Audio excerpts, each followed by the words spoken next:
Fala galerinha, tudo certinho com vocês? Professor Danilo Farias aqui do canal Fisicando com Danilo Farias. E hoje a aula é sobre termometria. Pessoal, vê só, eu trouxe aqui para vocês um mapinha para a gente falar da parte inicial de termometria, feito pela minha colaboradora Resumanda, que é minha prima, por sinal. Amanda, um abraço para você. E aí, a gente vai falar a respeito da parte inicial da termometria. Mas para que a gente possa, de fato, trabalhar com conceitos de temperatura, a gente precisa falar da diferença entre temperatura e calor, ok? E aí, veja, a gente precisa saber muito bem qual é a diferença entre ambos. Afinal de contas, no nosso dia a dia, a gente meio que associa as duas coisas ao mesmo tempo. Como assim? Por exemplo, quando a gente fala num dia quente, ou seja, com a temperatura elevada, a gente diz para nós mesmos ou para alguma pessoa que esteja ao nosso lado: eita, eu tô com muito calor. Ou num dia mais ameno, né, com a temperatura mais baixa, a gente fala: eita, tô com frio. Então perceba, na verdade a gente está associando a uma sensação térmica que aquele ambiente, com a temperatura alta ou baixa, está causando em nós, ok? No entanto, calor não é bem isso que a gente fala no nosso dia a dia. Vamos prestar atenção. Primeiro, falar o que é temperatura de fato.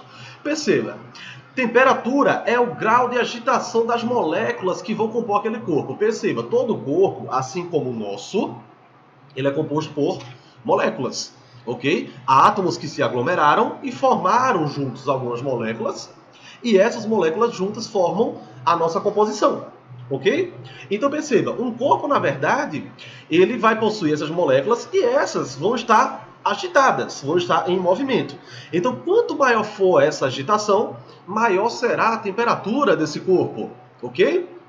Então, um corpo de maior temperatura tende a ter uma maior agitação das suas moléculas. Tranquilo? E o que é calor? Preste atenção, calor é uma energia térmica em trânsito. Eu não possuo calor, você não possui calor, ninguém possui calor. Na verdade, calor é uma energia que passa de um corpo a outro. Mas calma, vamos prestar atenção. Nós todos possuímos energia térmica, ok?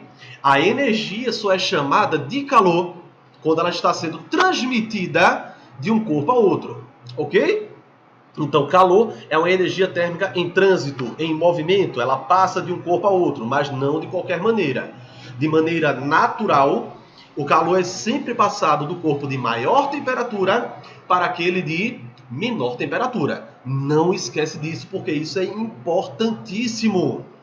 Mais tarde, a gente vai falar a respeito de máquinas térmicas, por exemplo, e a gente vai ver que essas máquinas, algumas delas, fazem esse processo inverso, ok? Mas vamos deixar guardadinho essa informação a respeito de calor e vamos falar de temperatura. Presta atenção, quando a gente fala de temperatura, um instrumento que é muito vindo à nossa cabeça, que a gente sempre remete a ele, é o termômetro. Ok? E para se construir um termômetro é necessário que tivesse entendimento em relação à lei zero da termodinâmica. E o que ela diz? Vamos prestar atenção. Se eu estou em equilíbrio térmico com você e uma pessoa que esteja ao seu lado aí esteja em equilíbrio térmico com você também, então eu e esta terceira pessoa estamos em equilíbrio térmico entre nós dois. Com isso, sim, se torna possível a construção de termômetros, porque percebo, temos 3 parâmetros. O primeiro sou eu, o segundo, o próprio termômetro, o terceiro, o meio externo, ok? E aí presta atenção no seguinte, há uma troca de calor entre o nosso corpo e o termômetro, tranquilo? E é isso que faz a temperatura do termômetro também sofrer uma variação, tranquilo? E aí, pessoal, essa variação de temperatura ela vai parar quando o termômetro entrar com a mesma temperatura que o nosso corpo. Ou seja, a gente diz que entrou em equilíbrio térmico, ok? As temperaturas se igualaram. Tranquilo?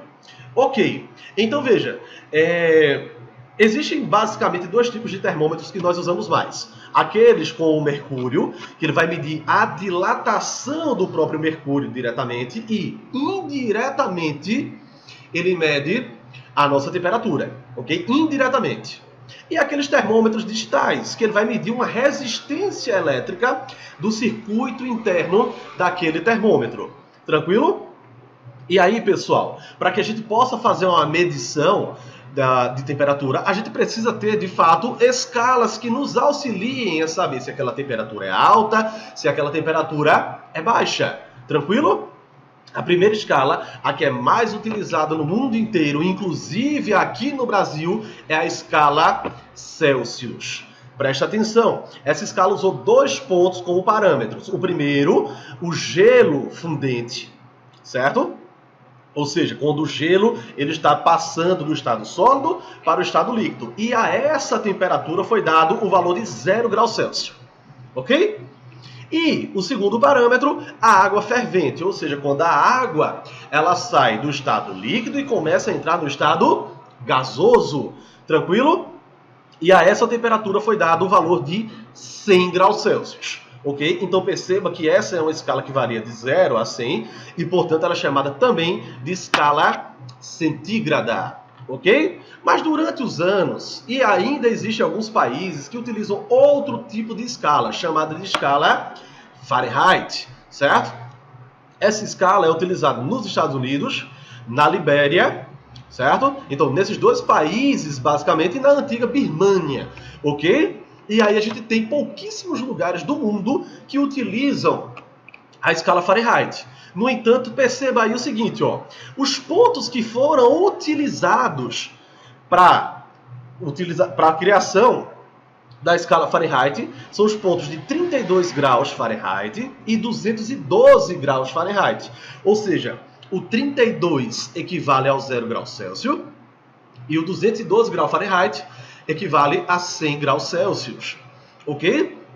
Na época, o Daniel Fahrenheit, ele utilizou água, gelo e sal e até o próprio corpo humano para fazer as medições aí de sua escala. E aí, pessoal, eu coloquei aí do lado, ó, o fator de conversão entre essas duas escalas. Então, a temperatura em graus Celsius dividido por 5 vai ser igual a temperatura em graus Fahrenheit menos 32 dividido por 9. Esse é o fator de conversão que existe entre as escalas Celsius e Fahrenheit, ok?